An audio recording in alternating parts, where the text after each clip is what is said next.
So hello everyone, आज हम लोग शुरू करने वाले हैं क्लास 12th ज्योग्राफी के चैप्टर 6 स्पेशल इंफॉर्मेशन टेक्नोलॉजी का लास्ट पार्ट। और जैसा कि आपको पता है, हम लास्ट वाले वीडियो में बात कर रहे थे वेक्टर डेटा फॉर्मेट की, कि वेक्टर डेटा फॉर्मेट कैसे अलग अलग पॉइंट को जोड़ के बनाया जाता है और किस तरह से आप 2D और 3D प्रेजेंटेशन बना सकते हैं, है ना। अब ये इमेज को देखिए, ये वाली इमेज है रास्टर के बारे में, जिसमें आप अलग अलग बॉक्सेस देख रहे हैं, जिन बॉक्सेस को हम सेल भी कहते हैं। ये वैसे ही है जैसे आपने कोई डिजिटल फ़ोटो लिया है और उस डिजिटल फ़ोटो को जब आप जूम करते हैं तो लास्ट में आपको कुछ बॉक्सेस दिखाई देते हैं और वो बॉक्सेस ही सेल कहलाते हैं। हर सेल के अंदर अलग तरह का एट्रीब्यूट या अलग तरह का डेटा होता है। और जहाँ पे हम बात करेंगे वेक्टर की, तो उसमें पॉइंट्स, लाइंस और एरियाज़ इस तरह से ड्रॉ किए जाते हैं। ठीक है, अब ये जो वेक्टर डेटा है, इसमें इनपुट किस तरह से स्टोर होता है उसकी बात करते हैं। देखो पहली लाइन देखिए, the vector data model uses point, है ना। ये पॉइंट यूज़ करता है जो रियल कोऑर्डिनेट से स्टोर होते हैं। ठीक है, और जो भी लाइन या एरिया आप बिल्ड करना चाहते हैं वो इन्हीं पॉइंट के सीक्वेंसेस होते हैं। ये जो लाइन यहाँ पे होती है, उस हर लाइन की एक डायरेक्शन होती है। मतलब जैसे जैसे आप पॉइंट को जोड़ते जाएंगे वो एक डायरेक्शन में आगे बढ़ते जाएंगे। ठीक है, तो आप यदि कोई पॉलीगन बनाना चाहते हैं या कोई एरिया बिल्ड करना चाहते हैं, ठीक है, वो या तो लाइन से बनेगा या पॉइंट से बनेगा। ठीक है, अब इसमें जो सबसे इम्पोर्टेंट चीज़ आपको याद रखनी है वो ये है कि जब भी आप वेक्टर डेटा स्टोर करते हैं या वेक्टर डेटा का इनपुट स्टोर करते हैं, तो उसके अंदर मैनुअल डिजिटाइजिंग सबसे बेस्ट तरीका होता है। अब यहाँ पे क्वेश्चन ये है कि मैनुअल डिजिटाइजिंग होती क्या है। तो ये देखिए स्क्रीन पे, इस साइड में आपका कंप्यूटर है जो कनेक्ट है आपके टैबलेट डिजिटाइजर से। यहाँ पे आपका मैप बना है जो आपके स्क्रीन पे भी दिख रहा होगा कंप्यूटर की। तो यहाँ पे आप जो भी चेंज करेंगे, यहाँ पे आप कोई लाइन ड्रॉ करेंगे या कोई पॉइंट बनाएंगे या कोई पॉलीगन यानी एरिया बनाएंगे, तो वो एज इट इज़ यहाँ पर भी दिखाई देगा। इस तरह से मैनुअल डिजिटाइजिंग बेस्ट वे है जब भी आप कोई चीज़ इनपुट करना चाहते हैं आपके वेक्टर डेटा मॉडल में। Okay, now will talk about कि वेक्टर फाइल्स मोस्टली हम लोग कहाँ पे यूज़ करते हैं। तो पॉइंट नंबर 1 है, जब देखिए सबसे पहली चीज़ तो ये कि इसके अंदर हाईली प्रिसाइज, ये एप्लीकेशन बहुत ही प्रिसाइज है ना। इसमें कम ज़्यादा का कुछ नहीं होता, ये हाईली प्रिसाइज होती है। अच्छा, दूसरी चीज़ ये कि आप रास्टर में जो फाइल होती है उनकी साइज़ बड़ी होती है, क्योंकि वो इमेज है ना, वो हाई पिक्सल में हो सकती है, तो उनका डेटा साइज़ भी ज़्यादा होता है। लेकिन अगर आपके लिए फ़ाइल की साइज़ मैटर करती है या आप उसे कम साइज़ में बनाना चाहते हैं, तो फिर आपके लिए वेक्टर फाइल का ही यूज़ करना सही रहेगा। तीसरी चीज़ ये है, आप किसी इंडिविजुअल मैप के फीचर को एनालाइज करना चाहते हैं, उसकी कोई डिस्क्रिप्टिव इंफॉर्मेशन स्टोर करना चाहते हैं, तब भी आपको वेक्टर फाइल यूज़ करने का ही सजेशन दिया जाएगा। अब ये देखिए, यहाँ पे आपको कंपेयर करके बताया गया है रास्टर मॉडल को और वेक्टर मॉडल को, है ना। इस तरफ आपके रास्टर मॉडल के एडवांटेज डिसएडवांटेजेस हैं, यहाँ पे वेक्टर के एडवांटेजेस और डिसएडवांटेजेस हैं। लेकिन मैं आपको सिखाऊंगा ऐसे। देखो, यहाँ पे रास्टर मॉडल के एडवांटेज को हम लोग कंपेयर करेंगे इसके डिसएडवांटेज से, ताकि आपको आसानी से समझ में आए। ठीक है, पहला पॉइंट देखिए, सिंपल डेटा स्ट्रक्चर और इसका होता है compact data structure. Simple data structure है, आपको इमेज लेना है, काम खत्म। लेकिन यहाँ पे आपको मैनुअली उसको डिजिटाइज करना पड़ेगा। ठीक है, थोड़ा सा कॉम्प्लेक्स होता है, लाइन ड्रॉ करना, पॉलीगन को ड्रॉ करना। ये इजी एंड एफिशिएंट ओवरलेइंग। ठीक है, इसमें जब आप ओवरले ऑपरेशंस करते हैं, अब ओवरले ऑपरेशन क्या होता है, देखो फॉर एग्जांपल आपको एक ही मैप पे अलग अलग चीज़ें शो करना है। तो जब आप एक ही मैप पे अलग अलग चीज़ें शो करते हो और सारी अलग अलग चीज़ों को एक साथ ओवरले करते हो, तो वो रास्टर में आसानी से हो जाता है। ठीक है, लेकिन वेक्टर में उतनी आसानी से नहीं होता। अब ये ओवरलेइंग क्या होता है या बफरिंग क्या होता है, मैं आपको डिटेल में बताऊंगा आगे वाली स्लाइड में।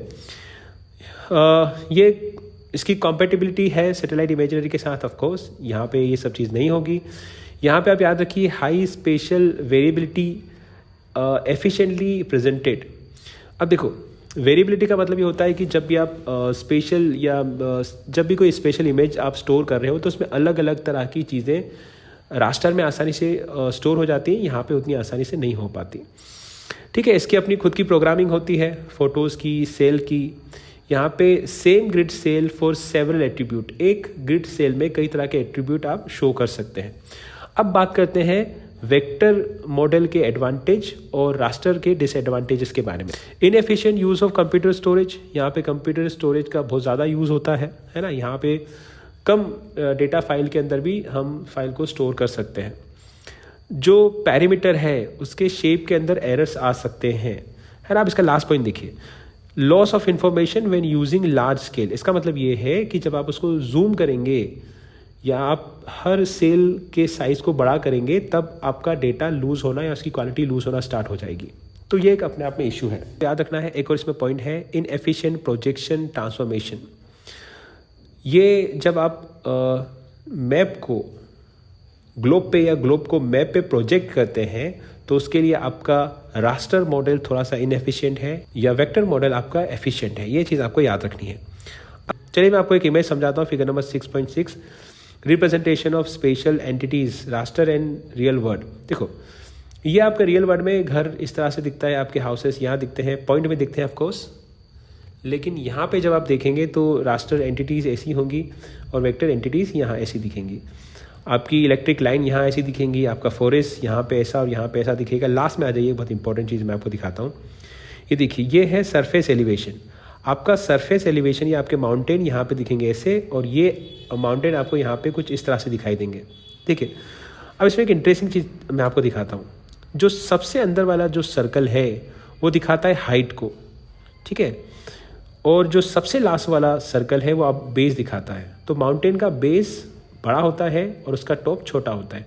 तो आपके वेक्टर एंटिटीज़ में कुछ ऐसा दिखाई देगा और आपकी रास्टर एंटिटी में ये इमेज कुछ ऐसी दिखाई देगी। और रियल वर्ल्ड में माउंटेन कैसा दिखता है हम सबको पता है।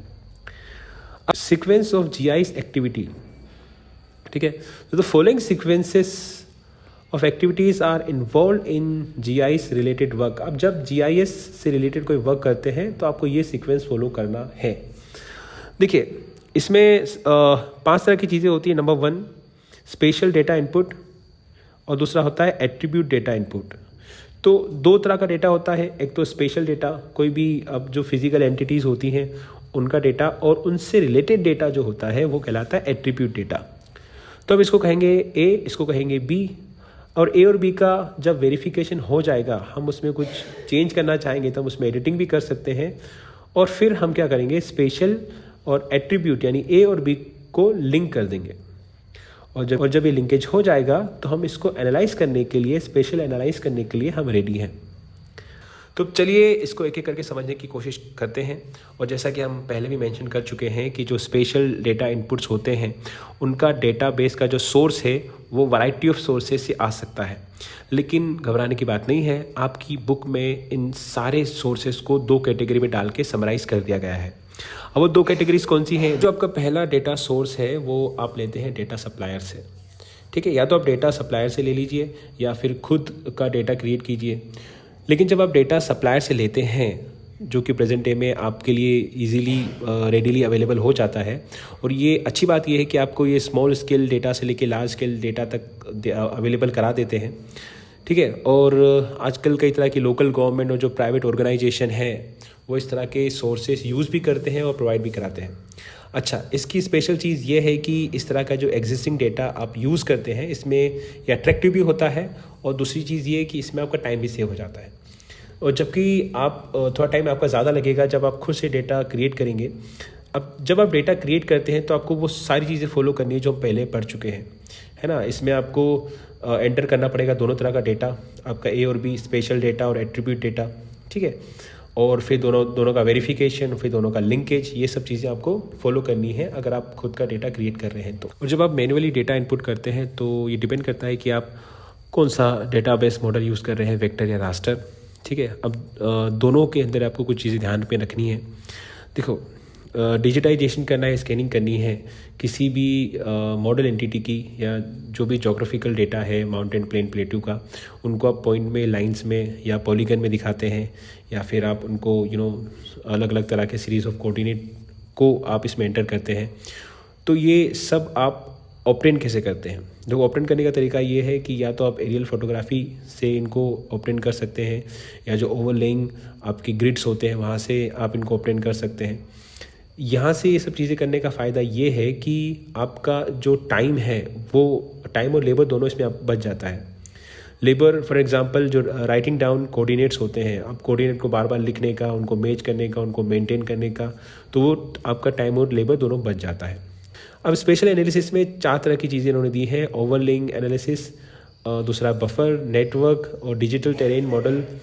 हाउएवर इसके अंदर आपकी जो बुक है इसमें केवल 2 चीज़ें ही इन्होंने बता रखी है, ओवरले और बफर एनालिसिस। तो हम उन्हीं 2 के बारे में बात करेंगे। सबसे पहले हम लोग बात करेंगे ओवरले एनालिसिस ऑपरेशंस।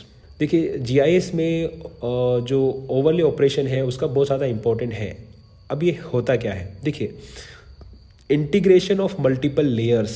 अब देखो जैसा आप इमेज में देख सकते हैं कि किसी एक ही एरिया की अलग अलग लेयर्स हैं, है ना। लेयर फॉर एग्जांपल इसमें लेयर नंबर 1, 2, 3, 4, इन सारी लेयर को एक साथ इंटीग्रेट करना, एक साथ मिला देना जिससे कि हमें कुछ इन्फॉर्मेशन मिल पाए, हम उसे कहेंगे overlay analysis operation. In other words, GIS makes it possible to overlay 2 or more thematic layers of map of the same area, जैसा कि मैंने आपको बताया, ठीक है। अच्छा, इसमें एक आपकी बुक की इमेज है जो मैं आपको एक्सप्लेन कर देता हूँ। देखिए ओवरले ऑपरेशंस इसमें दिया है x + y = z। For example अलग अलग लेयर्स है। पहली लेयर्स में आपने एक एरिया में उस एरिया की रोड दिखा दी, रेल लाइन को भी शो कर दिया, ठीक है। तो आपकी रोड मैप हो गए x, आपके रेल मैप हो गए y, और इन दोनों को मिला के जो मिला वो है आपका ट्रांसपोर्टेशन सिस्टम का मैप, ठीक है, जो इन दोनों को मिलाने के बाद मिला है, ठीक है। तो वी कैन से कि एक ओवरले है रोड मैप का और रेल मैप का। देखिए ओवरले के बाद है बफर एनालिसिस। अब बफर में क्या होता है, देखिए यहाँ पे जो बोल्ड लेटर में दिया है, यहाँ पे जो बोल्ड लेटर में आपको शो हो रहा है वो है इसकी डेफिनेशन।